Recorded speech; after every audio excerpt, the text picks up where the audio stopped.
Electronic पत्रकार संघाचे अध्यक्षपदी पंकज कपले व उपाध्यक्षपदी अक्षय काटोके तर सचिवपदी विठ्ठल धनगर यांची एकमताने निवड। मुक्ताईनगर शहरातील शासकीय विश्रामगृहामध्ये आज मुक्ताईनगर तालुक्यातील इलेक्ट्रॉनिक मीडियाच्या प्रतिनिधी बैठक पार पडली। या बैठकीमध्ये मुक्ताईनगर इलेक्ट्रॉनिक पत्रकार संघाची स्थापना करण्यात आली। यावेळी एका मताने या पत्रकार संघाचे अध्यक्ष म्हणून लाईव्ह ट्रेनचे न्यूजचे पंकज कपले यांची तर मंडे टू मंडे न्यूजचे अक्षय काटोके यांची उपाध्यक्षपदी व उत्तर महाराष्ट्र न्यूज नेटवर्कचे जिल्हा प्रतिनिधी विठ्ठल धनगर यांची सचिवपदी नियुक्ती करण्यात आली। मुक्ताईनगर शहर आणि तालुक्यात खूप मोठा राजकीय, धार्मिक आणि शैक्षणिक वारसा लाभलेला आहे। या अनुषंगाने इलेक्ट्रॉनिक माध्यमाने वृत्तांकन करणाऱ्या प्रतिनिधीची संख्या ही फार मोठ्या प्रमाणात आहे। त्यांचा आवाज शासनापर्यंत पोहोचवावा यासाठी आज इलेक्ट्रॉनिक पत्रकार संघाची स्थापना करण्यात आली।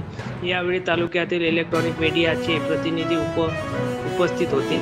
या झालेल्या बैठकीमध्ये पंकज कपले यांची अध्यक्षपदी नियुक्ती करण्यात आली व उपाध्यक्ष म्हणून अक्षय काटोके यांची नियुक्ती करण्यात आली।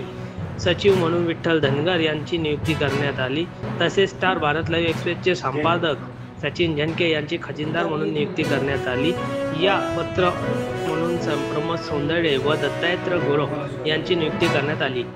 झालेल्या या बैठकीमध्ये आतिक खान, कैलाश कोळी, पंकज ताळे, रवी गोरे, देवी गायकवाड, दीपक माडे, सुमित बोदडे आदी पत्रकार बांधव उपस्थित होते। स्टार भारत लाईव्ह एक्सप्रेस प्रतिनिधी।